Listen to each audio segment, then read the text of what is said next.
Bonsoir. Comment tout ça a commencé? Une drôle d'histoire. Je cherchais des crypto-monnaies sur YouTube. Et donc je me suis renseigné. J'ai essayé de voir différentes vidéos. Et YouTube m'a proposé une vidéo, entre autres, dans sa recherche algorithmique. Et je suis tombé sur la première vidéo d'Ali. Ali est un personnage apparemment qui vit au Liban. Et je me suis dit, sa chaîne a plus de 1200 abonnés. Sa chaîne a plus de 1200 abonnés. Donc, c'était forcément crédible. Il parlait du Zincoin. Je ne connaissais pas du tout la crypto-monnaie. Et pour un premier pas dans la crypto-monnaie, ça a été assez spécial car il en parlait en mal. Finalement, j'ai pu voir au travers de ces vidéos que les côtés négatifs de la crypto-monnaie. Je ne connaissais pas et je ne connais toujours pas.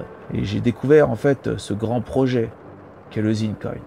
Il faut savoir, Ali, lui, vit au Liban. Donc, d'ailleurs, je ne comprends pas pourquoi il est arrivé là-dedans. Parce que finalement, d'après ce que j'en ai compris, c'est un projet marocain d'Européens qui voudraient partir au Maroc et reconstruire une vie sympathique au Maroc.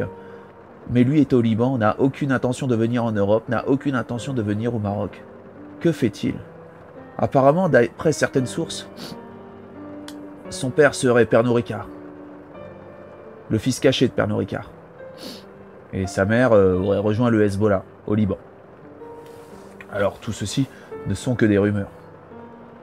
Voilà. Et c'est ce qui l'aurait poussé à repartir au Liban. Ali est vraiment à une diction, il prend le temps de parler. C'est vraiment très agréable de l'écouter. Malheureusement, il a pété les plombs un petit peu. Ça a commencé avec l'alcool. Il buvait. Et en plein live, quand je regardais ses vidéos attentivement pour essayer de comprendre, le peu que je pouvais comprendre, étant donné mon faible niveau de culture financière, et il buvait, et il invitait des gens qu'on appelait les cafards. Ces cafards étaient des gens qui apparemment étaient des détracteurs d'un projet, à savoir le projet du Zincoin. Je me suis renseigné, je suis allé sur le forum aussi de Calex, où j'ai vu des gens qui passaient leur vie à parler du Zincoin, en mal. Mais en même temps, ils investissaient, ils achetaient, ils vendaient, ils spéculaient sur ce truc, alors je ne comprenais plus. On me disait surtout, ne va pas dans ce projet, et ces mêmes personnes achetaient et vendaient. Je ne comprenais strictement plus rien. J'ai demandé pourquoi faites-vous des analyses techniques. Ils critiquaient un cours a priori synthétique qui serait manipulé. Et je leur ai demandé, mais pourquoi alors faites-vous des analyses techniques avec le peu que je connaissais? Et ils m'ont banni.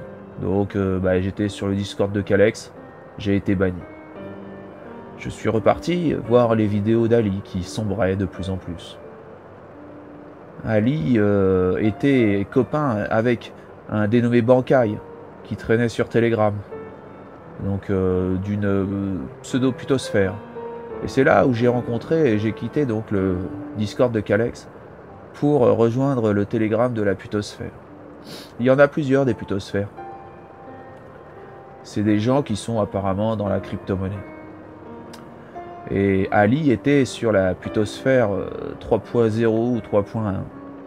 Et il était copain avec Bankai. C'est son surnom, c'est comme ça qu'on l'appelle. Et il lui donnait des conseils. Mais moi, je suis tombé de haut parce que j'écoutais les conseils d'Ali. Et Bankai donnait des conseils à Ali. Et ça s'est retourné contre lui. On a vu, et puis il y a Ali qui nous avait fait plein de promesses dans les vidéos. Mais il nous a dit que le Zincoin allait être détruit.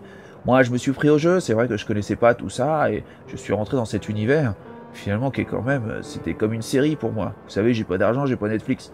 Alors, je regarde la série d'usine. Et on a notre ami Ali qui nous a promis que le Zincoin allait être détruit, qu'il avait des informations, que il y avait le FBI, l'AMF, la police, que tout le monde.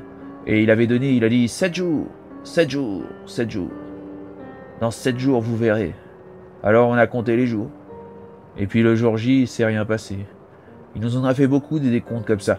Il y a aussi le décompte où Madonna devait mourir. le décompte de la fin du monde. Puis maintenant, il y a le décompte du tribunal. Parce qu'il y a un dénommé Fabrice Potek qui va faire une action en justice contre tous ces gens qui critiquent le Zincoin.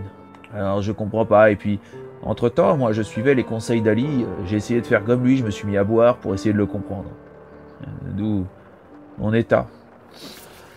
Mon état pitoyable. Et donc, avec Ali, j'ai bu pour essayer de le comprendre. Et à un moment, tout s'est ébranlé en moi. Ali a complètement pété les plombs. Il est parti, il a rejoint la team Zincoin. Donc moi, je pensais qu'il fallait absolument pas aller avec les gens du Zincoin. Et Ali, après, a conseillé d'acheter du Zincoin. Et puis, il a dit de ne plus acheter du Zincoin encore, que c'était une arnaque. Et puis, il a dit, ah bah si, en fait, faut en acheter, c'est un super projet. Je suis un agent secret. James Bond. Je ne savais plus où j'étais, je buvais, j'essayais de faire comme lui. Et après, j'ai vu dans la putosphère que tout le monde se moquait de lui. Et dans les vidéos. Et donc, Ali faisait exprès, faisait semblant de boire du café et de l'eau dans ses lives. Pour faire semblant qu'il ne buvait pas d'alcool, mais tout le monde le savait, il était complètement sous. Il faut savoir que moi je ne comprenais plus parce que j'étais abonné, j'étais un des 1200 abonnés de la chaîne d'Ali. Et Ali a supprimé sa chaîne une fois, a supprimé sa chaîne 2 fois. Et puis ainsi de suite. Et puis il revenait, il disait qu'il supprimait, il revenait. Et à l'heure actuelle, il en a encore recréé une. Alors il avait créé temporairement J'observe, qui a été vraiment un chef-d'œuvre artistique. Malheureusement, l'alcool a emporté cette chaîne. Et il a créé une nouvelle chaîne, les Conseils d'Ali encore. En fait, le concept, c'est les Conseils d'Ali, le retour. Voilà. Le problème, c'est qu'il se tape tellement de dislikes. Je crois que c'est la première personne que j'ai vue qui arrive à se taper au moins 40 dislikes en moins de... Il a même plus de dislikes que de vues, le mec. Je sais pas comment ça fait, c'est l'algorithme a pété les plombs. Voilà. Il nous a fait un fabuleux reportage sur le Hezbollah, sur l'artillerie du Hezbollah quand il y a eu la guerre contre Israël. On a été tous très émus, c'était vraiment très très bien. Et à un moment, il s'est mis à aussi brûler le drapeau d'Israël. On n'a pas compris. Personne n'a compris. Après, j'ai fait mes petites analyses et en fait, il s'est révélé que la putosphère se faisait passer pour des Israéliens, alors que c'était que des nationalistes gays. Mais ces gens se faisaient passer pour des Israéliens et embêtaient Ali. Il créait des fausses chaînes d'Ali. Et Ali en pouvait plus, il a pété les plombs. Donc Ali s'en est pris aux Israéliens. Mais ce n'était pas forcément des Israéliens, il ne savait pas du tout qui c'était, mais vu que les types ont mis des petits drapeaux d'Israël, il pensait mais n'importe qui aurait pu faire ça. Seulement avec l'alcool, on manque de discernement. Et donc Ali est retourné sur la putosphère et tout le monde se foutait de sa gueule. Moi-même, je me suis fait bannir de la putosphère. Ils m'ont banni. J'ai jamais compris pourquoi non plus. Et puis quand je suis allé sur le live Apothèque, ils m'ont banni. Finalement, le seul qui m'a pas encore banni, c'est Jim. Jim, vous connaissez pas? Oh, ben là, cette vidéo est la vidéo d'Ali, des conseils d'Ali. Je vais pas parler de Jim, mais c'est le seul qui m'a pas encore banni. Ouais, je sais pas si c'est vraiment quelque chose de bien. C'est plutôt inquiétant. Donc maintenant, qu'est-ce que je dois faire? Ali maintenant conseille d'acheter du Zincoin, ne boit plus d'alcool, a créé une autre chaîne, où carrément il ne veut plus parler du Zincoin, mais il met toujours les mots-clés du Zincoin. Je ne sais pas, je ne sais plus. Oui, et puis, il y a toujours cette chanson qui me trotte dans la tête. Ali, Ali, c'est moi Ali. Vous savez, on la connaît tous cette chanson, c'est le tube de l'été d'usine. Tout le monde la chantonne, on la fredonne tous. Sponsorisé, vodka, non, Belvedere, vodka ultra. Vous savez, je crois que c'est Jim, j'ai l'impression que c'était la voix de Jim qui a fait cette chanson. Je crois que c'est sa plus belle production YouTube qui nous a fait Jim. Ali, Ali, c'est moi Ali. Alors on continue de suivre Ali. Maintenant, Ali, avec sa nouvelle chaîne, n'a plus que 2-3 abonnés. Il a dit qu'il ferait un live quand il aurait 1 million d'abonnés. Voilà, parfois il refait des vidéos, il nous insulte, tous. Même ses abonnés, moi qui suis vraiment un fidèle un fidèle auditeur de sa chaîne. Même la boisson ne me fait plus rien. Je ne le comprends plus. Son nouveau concept, ça va être de nous éveiller. Il veut encore nous donner de nouveaux conseils. Alors j'attends avec impatience ces nouveaux conseils. C'est un grand homme, Ali. Il est petit de taille, mais il est grand au fond de lui. Voilà. Seulement, si vous voulez bien arrêter de boire, peut-être que ça arrangerait un petit peu les choses. Eh ben, écoutez, on se rejoint tous sur la nouvelle chaîne d'Ali pour regarder encore ces vidéos incroyables, de grande production, vous savez.